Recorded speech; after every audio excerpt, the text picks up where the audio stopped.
হে অম্বিকে, স্থিতি সংহারকারিণী মহামায়, আপনি স্বাহা, আপনি স্বধা, পরম মাত্রা রূপিণী।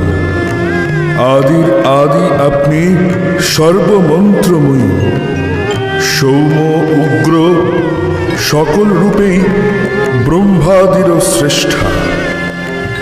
আপনি সর্বজয়া অভয়া সর্বপ্রধানা পরমেশ্বরী। এই বিশ্বপ্রপঞ্চে আপনি একমাত্র সত্য।